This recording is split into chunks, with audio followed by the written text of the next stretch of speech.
saw it this I could tell it time. muted you. I was like, holy crap, it worked. I deleted it and just re-added it. Maybe that did it. I don't know. I guess. But I guess it broke the 6th ring one because you couldn't see that on Monday. Oh, Jesus. Oh, boy.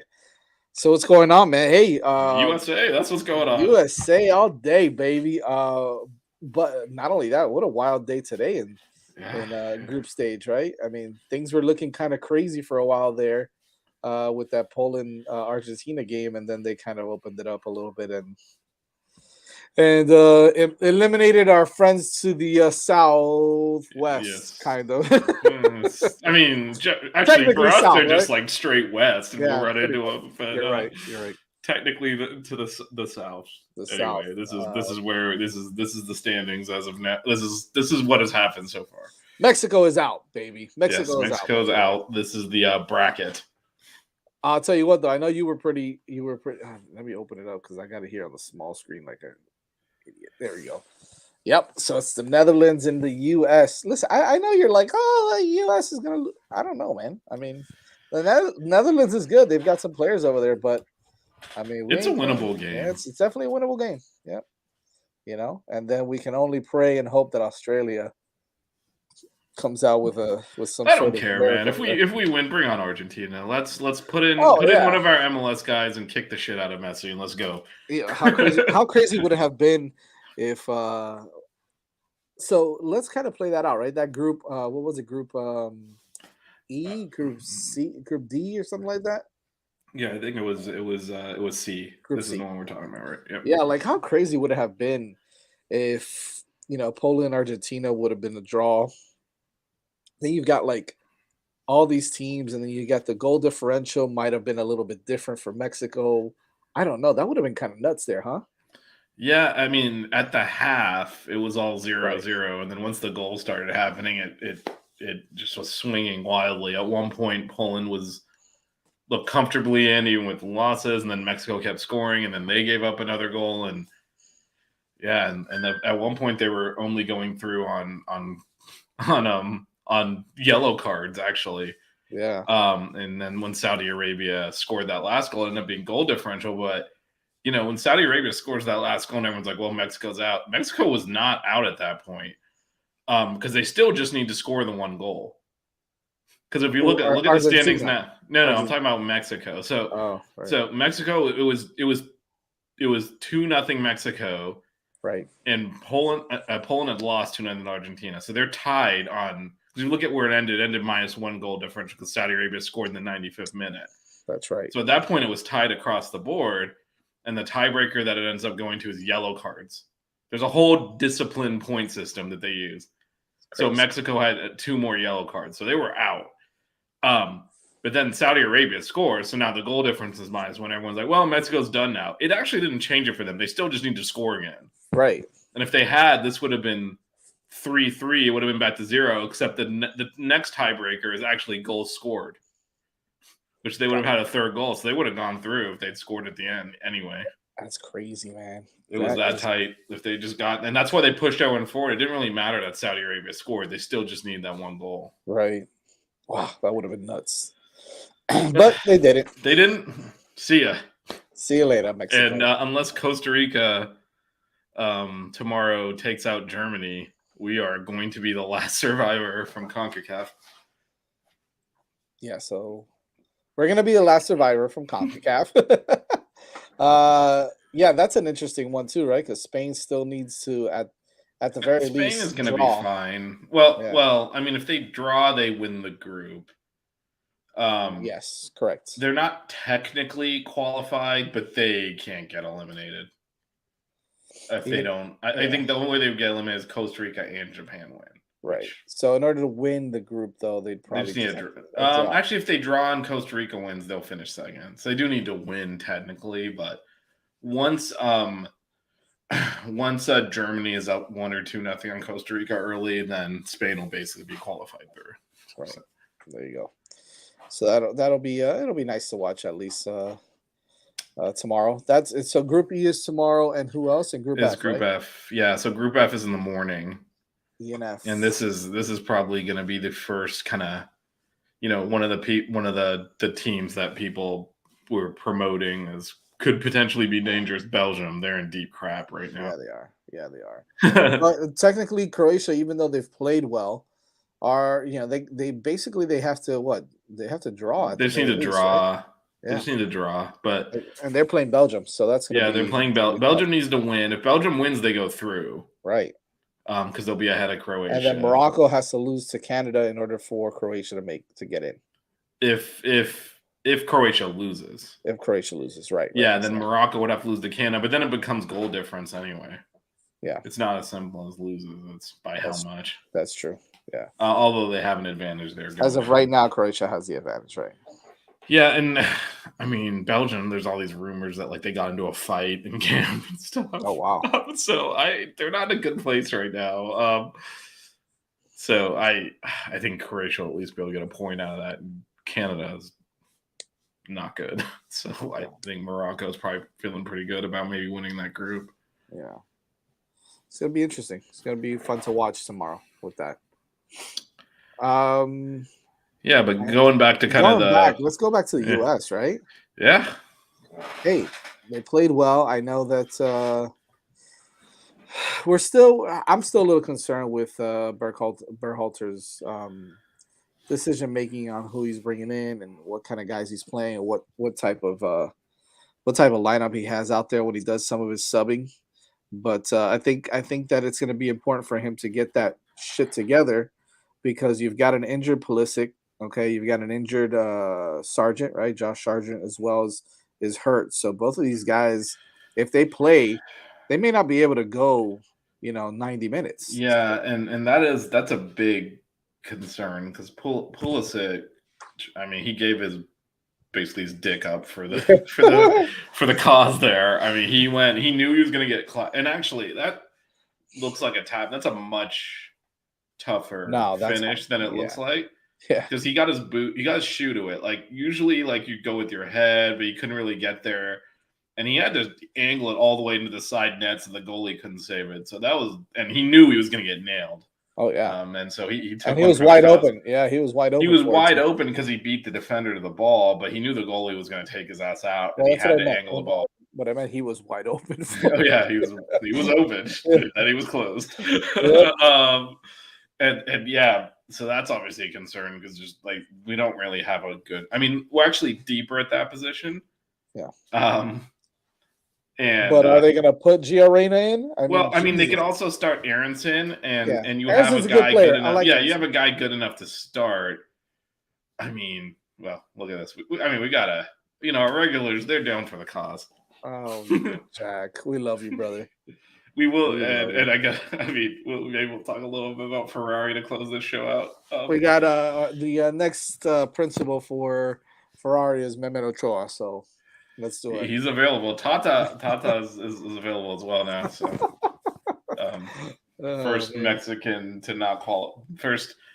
coach to not qualify them since I think 1978. So good job, Tata. Good job. Yeah, but my bigger concern is actually up front because Josh Sargent played pretty well. Mm-hmm. Haji Wright has just been terrible. Like he was really bad in that game. Berhalter brought him on to. And by the way, it's Shaq Moore. That's who it is. Remember, we're like, who the hell is Moore? Oh, Shaq Moore. Wait, when did this happen? Remember, we were wow. Doc B's, my friend. Well, I mean, I don't know. Capitana America was yelling in my ear, beat the Brits repeatedly, and I had to explain to her Wales is also Britain. They're not the Brits. They're English. Beat the Brits. Yeah, I don't know. Yeah, so I mean, but Haji Wright has just been terrible. I mean, he wasn't even. Shaq Moore was also bad, but he was running. Haji Wright wasn't even. I don't know what the hell. You put a sub in there for like fresh legs and to run around. He wasn't even doing that. I don't think they can start him. So if it's not Sargent, it's either. I think the only one that came in that played well was Kellyn Acosta. Yeah, Kellyn Acosta. Well, I mean, what you want from yourself. Aronson did too, but Aronson's almost like a borderline starter. He's coming in every game. Right. I don't know what we do injury-wise if we have to start him. It doesn't look like Weston McKennie is fit to play the full 90 minutes. So she's going to have to come off at some point. And that's where Kellen Acosta would come in, maybe, right? Yeah, maybe. We don't know what the hell's going on with Gio Reyna, to be honest. But if Pulisic and Sargent can't go, you either have to start. I think you have to start Ferreira, or and who then hasn't Jordan played Morris. yet, or somehow put Gio Reyna back in if What about assuming Jordan he's Morris? healthy, What about Morris? or put Gio Reyna back in. Okay, I got it. Jordan Morris theoretically, I mean, they've been using him more as like a winger. He could theoretically play up front. That's where he plays in MLS. But I don't think this is his game. Claudio Reyna. Put Claudio Reyna. Put Claudio in. I'd be down for Claudio in the midfield, just bossing it. You know, speaking of that, are you surprised that they left anybody off that could potentially be of help? I mean, Pepe is the obvious answer that we're looking at now, right? With the striker issues. But actually, so the way Josh Sargent played against Iran, or wait, what is it? Iran. You know what? Iran, bro. All right. I don't give a crap what he'd say. They'll never listen to Tehran anyway to chop our heads off. So Iran. The way that he played against there, he held the ball up well. He was physical. He was pressing on their center backs. He was creating space. If you could get that performance out of him, you're fine. That's exactly what you want from your striker. Right. Given that our goals are likely going to come from Way, they're going to come from Pulisic right there, then that's fine. If your striker can hold the ball up and release those players. Right. But he got hurt, and his looks. I mean, I don't know exactly what's going on with Pulisic, but I think Sargent's might be worse. A pelvic contusion is what it was. I mean, what does that even mean? Didn't look like he could breathe. I can't believe we put him back in.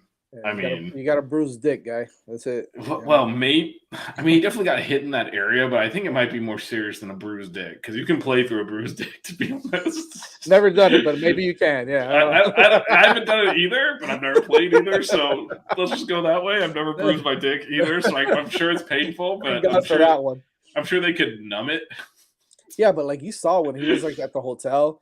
And the players were coming in. Like, he was trying to hug him, but he had to like turn to the side. Right. I think it's more than just a bruise, though. I think it looked like it impacted his breathing, which is why I'm worried it's a little bit more serious. That could. I know. You know what? I can see how that could though, because when you get hit below the belt, it impacts your breathing, bro. So, but I mean, even way after it would have. The normal. Maybe because he slouched over, so he kind of gives off that impression. I don't know. It's weird. I hope he's okay. Yeah, me too. But I mean, whatever his is, it's more of a It looked like Sargent's ankle might have gone. It looks like he almost snapped his leg. Yeah, I think he might be done for the tournament. So I don't know. That'll be a big decision. We'll see. Yeah, I would probably say is it Pepe, whatever. Yeah. Yeah, definitely him. By the way, speaking of Pepe, shout out to 39-year-old Pepe over at Portugal. Guy still got the captain's sleeve on. He's still balling over there for Portugal. Real Madrid legend. Yep. So shout out to him. But no, yeah, I think I was a big fan of Jordan Pefok also. So horse liniment is a good numbing even. You would know that, Jack. You would know that. Yeah, there was a couple guys that I think could have been on this team. That I'll tell you what though, right? Let's just kind of get back to the guys that are on the squad, and you can't say enough about the play of Tyler Adams and Tim Ream. For me, those two guys have played absolutely incredible. And Tim Ream was a little bit of a surprise inclusion in the squad, and now he's starting, and he's been awesome. And I will say, in Berhalter's defense, his starting lineups have been excellent. Like the team has come out really well. It's his adjustments and his subs that have caused issues. Right. Him pulling Zimmerman out and putting Carter Vickers in, I don't think anyone else really saw coming, and it worked really well. It did. I like his physicality. Carter Vickers' physicality was important. Yeah, and that was that, and putting I thought it was an easier decision to put Sargent back in because, frankly, Haji Wright has been garbage in this tournament. So yeah. But I think this game, the one thing that'll be a lot different here is even against England, they didn't really dominate the ball. I think we're gonna do a lot more defending and counterattacking here than we have, because the Netherlands, that's what they do. They keep the ball. Right. So this will be just a little bit of a different game, and it might, to Jack's point with the speed, might play into our hands a little bit to be able to get out in space a little bit more because we haven't really had that opportunity. Everyone's been packing it in. Yep, that's true.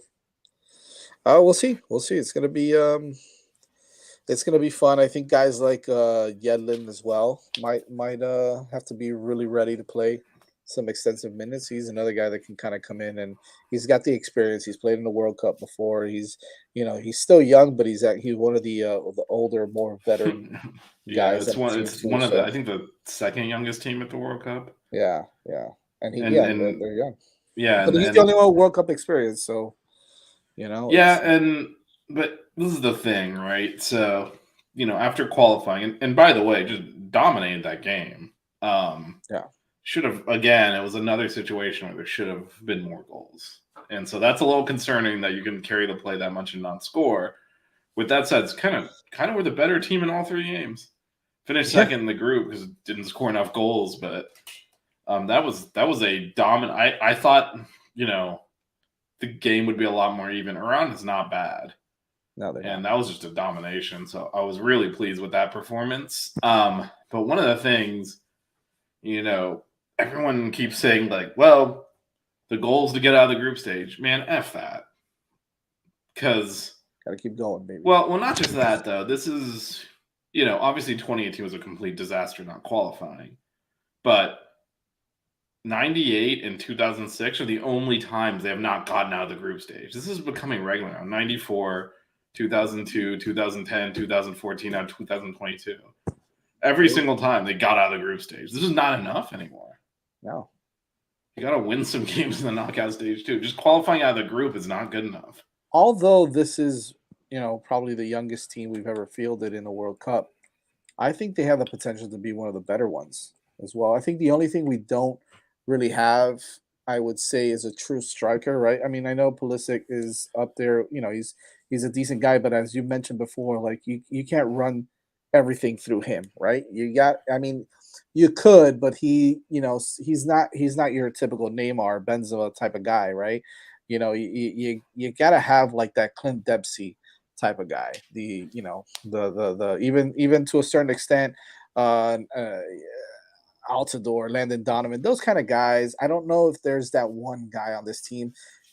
I mean, So I maybe will aside from maybe say, Gio Reyna, but something's going on with him. so the thing, yeah, we honestly like the Gio Reyna stuff is just bizarre. That's weird. Yeah, it's weird. He's definitely one of the more talented players. Well,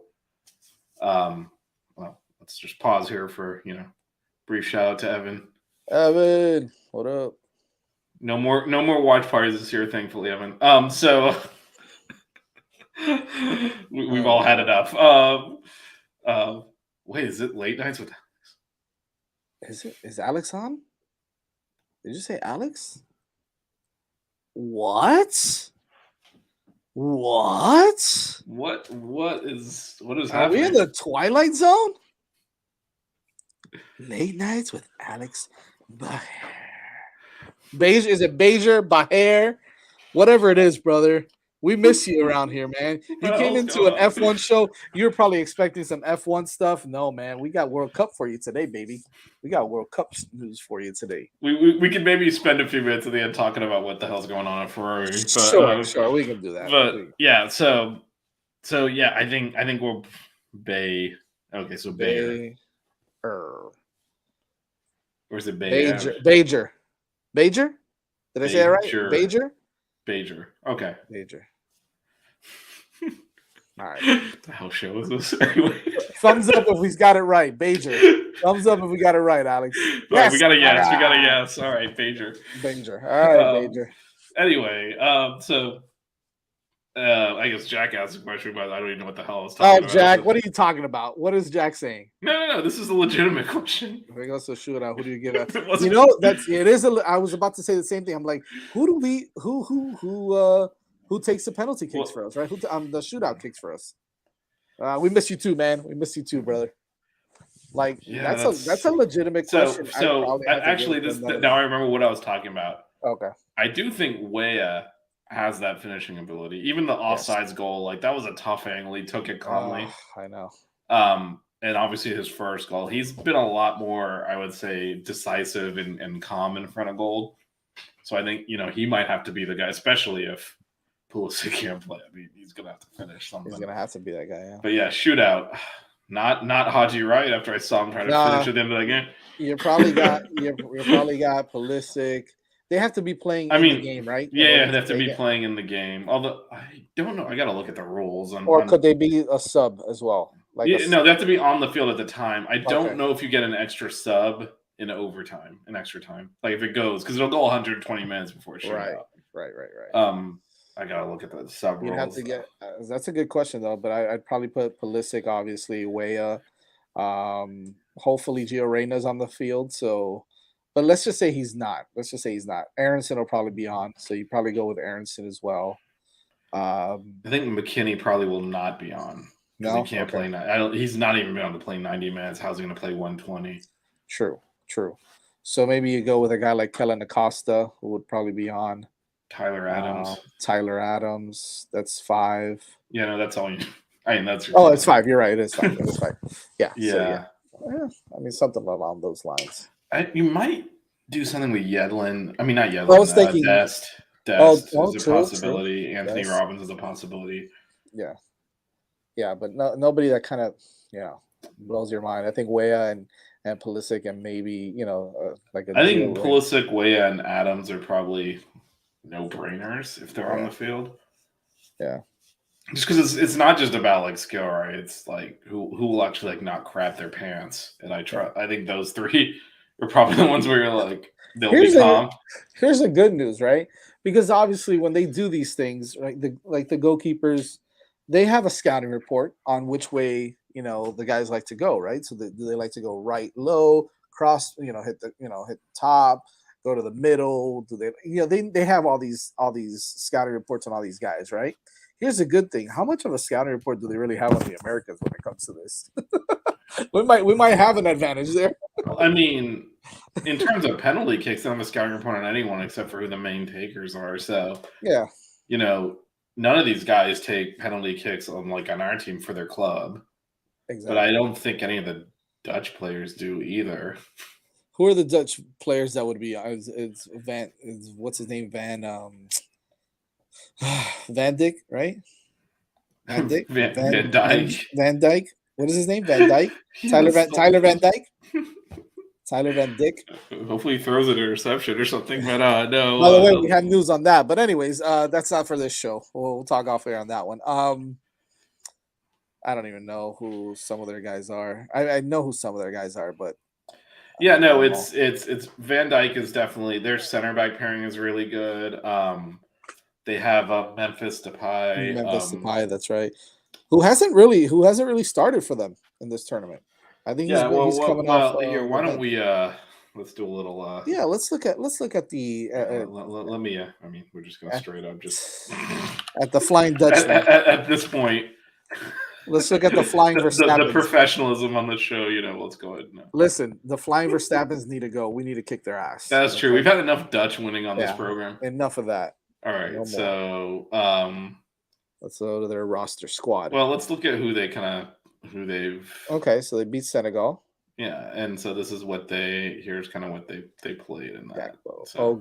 Gakpo is a 3. Yeah, Gakpo is apparently going to Manchester United. He's a solid guy.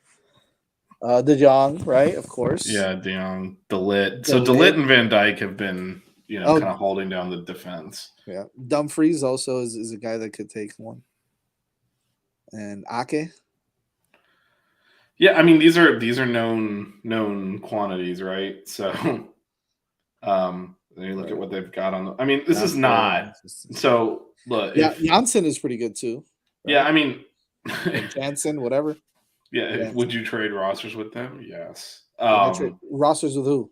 With the Netherlands. Yeah, yes. They're definitely better than us, but on paper. But this is not, this is your World Cup, though, man. Yeah, but this is also not. I mean, the Netherlands is by far in a way.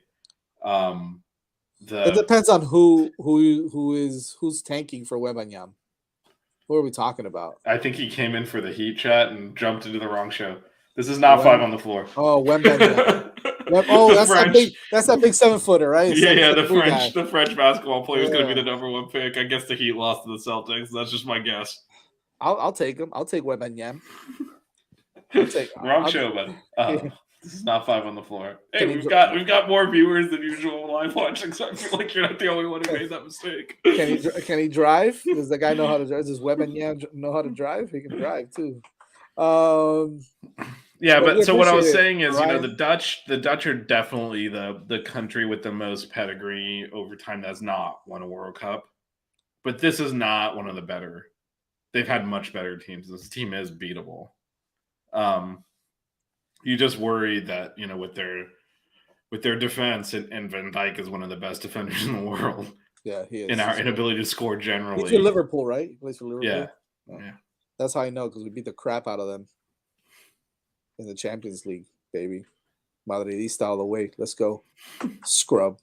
All right. So, they're in Daily Blind is I guess playing left. So, these are known quantities. It's just, you're not dealing with like Patrick. The Americans are known quantities also. Okay. Yeah. All right. We got a lot. Yeah, but just back to the original point, none of these guys are taking penalty kicks for their team either. So I don't think either. You're not going to know either way. Let's get to some of these questions. What did Jack say? If we score 1, I think our midfield is good enough to keep control of the ball and kill time, but it shouldn't be the strategy. Yeah, our midfield's actually been playing really well. So I can see that. I can see that strategy, but it all depends on if Berhalter is going to, put his tail between his legs, or if he's going to coach and he's going to kind of, manage this team the right way. Because at the end of the day, that midfield is going to have to, control the ball, but you got to make the right subs in the second half, man. If not, you're going to get exposed somehow. We almost did against Iran, right? With the right. Actually, I haven't even checked who the ref is going to be on this game. Give me Mahuz. Is it Mahuz? Mateo Laos refed our last game, and for those of you that watch the Spanish league, you're familiar with Mateo Laos. We know Mateo, but he does not f around. He doesn't play game. He enjoys the shit out of his time. Like, he does always laughing. The referees are characters, man. But he's a character, but he doesn't go in for like the Hollywood stuff in terms of like, I'm going to make a call that's going to change the game. Yeah. So he did not fall for, Iran dove a few times in the box, tried to, and he was just not having it. Right. So we got a little bit lucky. We had a strong ref, because you saw the penalty Argentina got today that ended up getting saved. But you got to be kidding me with that. So, hopefully we have a good ref. Because we were lucky we had one against Iran, because easily a crappy ref would have probably given them a penalty on one of those. Right. But we didn't really need to. It's kind of difficult, right? Because the last thing you want to do is like get exposed when the other team's pushing forward. But I felt like we could have just kept the ball, and they never would have really created chances because they couldn't get the ball off us. Make them come hack you down. I agree. Alex wants to know what the beef was with Messi and Canelo. It's really easy. It's stupid. Messi in the locker room stepped on a Mexican jersey and was kind of making fun of him after they beat Mexico the other day. And Canelo saw the video somehow. So I heard it wasn't actually that. Like, that did happen. Yeah. But I heard there was some kind of Photoshop going around and Messi doing something else. Oh, it's a Photoshop. Canelo, calm the F down, man. Like, what the hell do you care, dude? You just lost. You got your ass kicked recently. Go get back in the ring and win another fight. Stop. It's ridiculous. That's what happened, Alex, by the way. Had something. I thought it was just about the locker room thing where he stepped on a Mexican jersey going around too, but actually, like, Messi's more popular in Mexico than Canelo is, so he overstepped and then apologized for it. So did he apologize for saying something? Yes. Because it was a Photoshop, so he's like, my bad, that wasn't even real. But what an idiot! My goodness. I have not. I'll be honest. I haven't seen. Jack answered your question, Alex. I haven't seen Ocho Cinco on World Cup tonight, so I haven't seen him either. I've heard that he's been on, but who the hell cares? He's just I mean, he might I know will a say thing or two about soccer. I think he knows. it I mean, was he's pretty well versed on it. disappointing that like, and when the game ended yesterday, and the U.S. is advanced, everyone's pumped up, and they just go off the air. Yeah, that's true. And there was no like, and they stayed FS1 is showing like Undisputed or Speaker Truth or whatever the hell yell at each other shows that they normally show at 4:00 on a weekday. Right. I'm just like, dude, where's your post game coverage? But I mean, Brutal. speaking on the Ocho Cinco thing, like I get it. You know, he's a knowledgeable soccer fan. He loves the sport. He's actually played a little bit or whatever, and he's there. But like you mentioned, Jack, he's there for the views, right? To kind of bring different fans in. I don't know if I mean, do you think he brings anything of substance, Fish? Like really? Like I mean, I do didn't say soccer people put it this way? Do soccer people really care if Ocho Cinco's on TV talking about soccer? no. No. But then, I mean, they have other people on there that don't know anything either, that are Yeah. ex-players. I'll tell you what, this is not a knock. By the way, one of the best for me, one of the best women's players ever is Carly Lloyd. But she's terrible on in that show, like on that group. In that group, she's like terrible. She looks like a deer in headlights, and I get it. This is like one of the first times that she's on. But you can kind of say the same for some other people on the show. But like Alexi Lalas is whatever. Clint Dempsey is gangsta on it. I know we've spoken about this, Vish. I like Dempsey on the show, and then they've got what's this guy's name? What's his name again? I mean, they've been rotating a lot. They had Yeah, Maurice Adu, they've had Maurice DeMarcus Adu. Beasley, they've Yeah, had Landon Donovan, they've had a few yeah, people. yeah, they've been all right. Then they have what's the girl's name? The blonde girl that was the that she's kind of like the host of it. God, I can't remember. She's good. She's done a really good job. But I don't know. Some of them, that's how it is. You're gonna get people that are not very good on there. So Yeah, I know. No, I get but that. I totally get I that. guess Yeah, my counter to, and again, I haven't seen him, so maybe he actually is like good on the soccer yeah, aspects, maybe he but is. He's a I prop, don't exactly, Alex. He's a prop. people that don't like soccer are not going to be like, oh wow, Ocho Cinco's here. Let me watch this like half-hour show about soccer. Yeah. So I don't think it's serving that purpose either. Now again, I don't. Maybe he's actually good. But In then which on the other case, side, I think the soccer aficionados, like the really hardcore soccer fans, don't really care either, right? So it's kind of like, who is he catering to? Yes, it's not your typical everyday soccer fan, but it's whatever. It's fine. Whatever. I don't care. yeah. I mean, I can't imagine anyone's tuning in Yeah, for to Ocho see Cinco. him. I Right. will say some people might, again, without knowing what he's doing, if he's actually like, if he's terrible on there from Yeah. a soccer aspect, I could see people turning it off because you can get soccer coverage elsewhere. You can get it Yeah. on, you can find stuff on YouTube. You can watch this show, of course. Yes.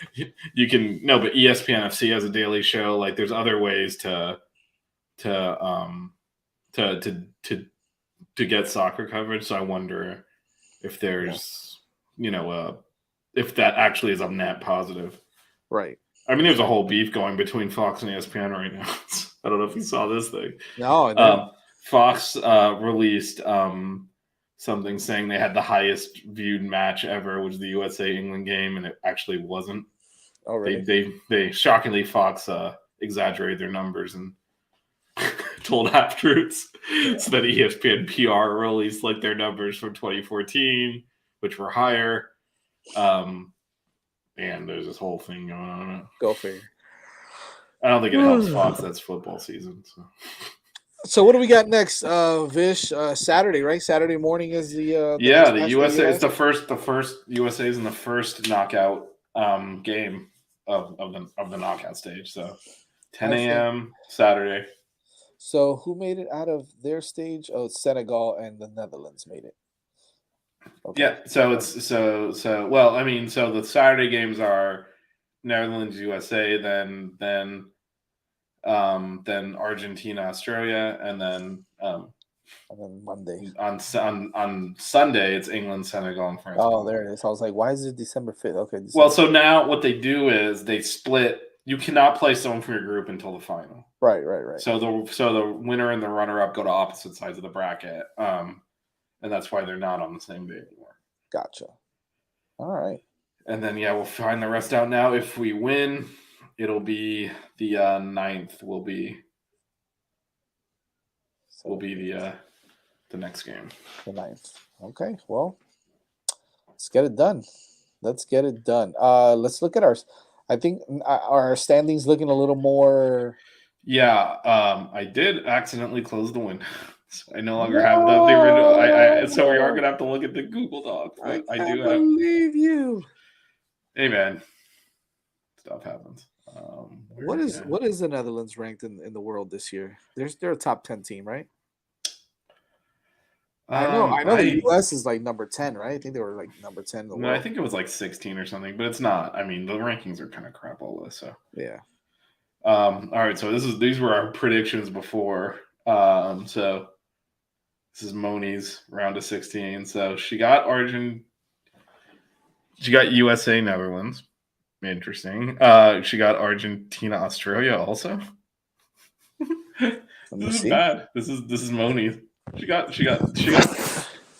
these two. Oh, she got those two right. She had Wales in there. I won't talk about that. What is this other Ecuador? So she missed both of that. Okay. France. And then, okay, we don't know that yet. We do know France. We have France. Right. She had France against Mexico. So this is the top row is done already. Okay. The bottom row we're waiting for games to be played. So gotcha. So instead of Mexico, it's Australia. So she got no, but she did have Australia. She had. Oh, she did. Hold on. She had She had France, Australia, which was correct. Oh, sorry, Argentina, Poland, Mexico. So it was Poland instead. So that's the miss. This should be Poland. There you go. And then this should be Senegal, and this should be England. This should be. Boy, she really hates England. Yeah, man. Okay. The bottom is still possibly Germany could still get in. Germany, Belgium is what she has. Brazil, Portugal. Yeah, looks like those two are in. Croatia, Spain, Uruguay is not looking great, and Cameroon also not looking. There you go. All right, let's look at yours, Mr. Santana here. Okay, I've got that right. Argentina, Denmark. I don't. Denmark is out, right? Yeah, Denmark is out. That was France. You had Denmark. Wait. Okay. Yeah. That is instead of Australia, right? You got England, Senegal, right? Yeah, I got two. That right. So you got two of the matchups entirely right, and then instead of Mexico, it's Poland. Yeah. Not bad. All right. Yeah, Uruguay let me down too, man. Damn. Let's see how bad mine is. What do you got? Well, you got that right. You got that completely. I mean, this is completely. This is bad. This is worse. You've got nothing right there, my friends. I mean, hey, I got some teams into the next round. I'm feeling good. Feeling good about France here. Okay, all right. And I think the bottom row looks good. Sans actually Germany. I have Germany. I think winning that group, which isn't good. And Spain second. So yeah, this is going as well as my Canes pregame predictions. Is what this is doing. I can't believe you had Mexico winning that group, man. Mexico always advances until they didn't this year. Who do you have winning it all? Brazil. I'm feeling good about my winner. Yeah, I think you'll be okay there. Brazil and France. I mean, I'd gladly lose this and have the USA win it, of course. Oh, for sure. We'll take that. Mine is okay. I think. So we all picked the USA to win it. You put them in the semis. I put them in the court. You put them in the semis. Did I? Oh, you had them beating Denmark in the next game, which would be Argentina or Australia there. Yeah. Okay. And then how far did Moni put? In the quarterfinals. Okay, so Moni and I put them in the quarters. I put them in the semis. Hey, baby, you got to go hard to go home. You know what I mean? Watch them lose in around the 16 to the Netherlands. You know. I mean, that's the expectation, but. You better stop, Jack. You better stop. This is not the time and place for that, sir. All right? Not the time and place for that. He is kind of balling right now, though. So, anyway, so you got Spain. I think all of our winners are still very much in play here. Because she's got Argentina, you got Spain, and I got Brazil. So we're still okay here. This isn't a complete disaster. I'm still okay.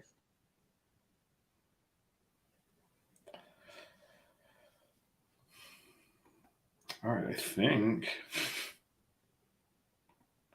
Yo, this is crazy. Oh, you want to do a little? I mean, is there anything else you wanted to? Well, No, what do you want to do? What do you want to do? What do you want to do? No, you want to do a little like what the hell's going on at Ferrari for our F1 fans here? Sure. What the hell is going on with Ferrari? I don't know. You tell me, resident Ferrari man. I have no idea what the hell is going on over there. Obviously, we know that Binotto is out as principal and what is it, CFO? No, whatever. He was a head engineer as well. Yeah. So essentially, Ferrari is looking for two positions to fill. Because I don't think they're going to go the route that they're going to have. There's not going to be a head coach and defensive coordinator here. All in one at this point. I think I don't know what they're going to do. I mean, I know they keep talking about Vasseur, whatever you. So, what would you like to see happen here? I guess. I'd like are they already on Plan Z? I'd like to see Braun come back, and I mean, is he like running F1? He's not coming back. He's not. This is his last year running F1. I think he's he comes back. Yeah, so he could just come back to Ferrari, and then maybe we can put or we can have Sebastian Vettel as our principal, and then bring in Gabe and Confused as the head engineer. Let's bring in Gabe. Gabe, we need you at Ferrari, brother. Come on, you were part of some world championships over at Mercedes. Come on over to the to this side right here. That side right there. To that side. And come be the chief engineer for Ferrari. Why the hell not? I really don't know what I want to happen. I just think these things need to happen soon because you got to develop that 2023 car. And you got to have your chief engineer. I mean, hopefully they already. Well, yeah, but you gotta continue to, you gotta continue to, and not only do you have to continue to build that up, but you bring Bernie back. You've got to build that, that kind of connection, that chemistry with your drivers, and you've got to build their trust and yada yada yada, and all that cheesy cliche stuff. You got to do that too. So, I don't know. I'll be honest with you. I don't know enough about these engineers and these principals to know who the hell I want there. But yeah, they need someone decisive. Yeah, well, that's sure. Let's ask 20 questions with the driver. Someone's gotta, That's for sure. You gotta have that. Find that fourth tire. That would be useful as well. I don't know. Gotta find that fourth tire. Oh man, what do you want to see at Ferrari? Not that you care, but who would be a good fit there? I guess. I don't know. It's a good question. Like I said, I think they okay. So they probably should not be an Italian because it's too much pressure. Okay. I think you need an outside perspective there. Yeah. There's just too much pressure on Italian trying to run that. I get that. Jack's going for Vettel. Vettel, maybe let's do it. So I think I would frankly look at Mercedes or Red Bull and try to poach someone.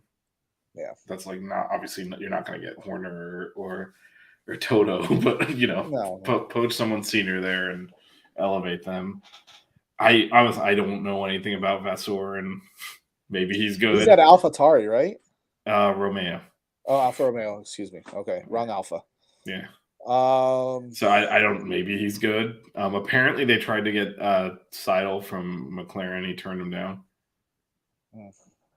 which kind of interesting. Because why would you turn them down?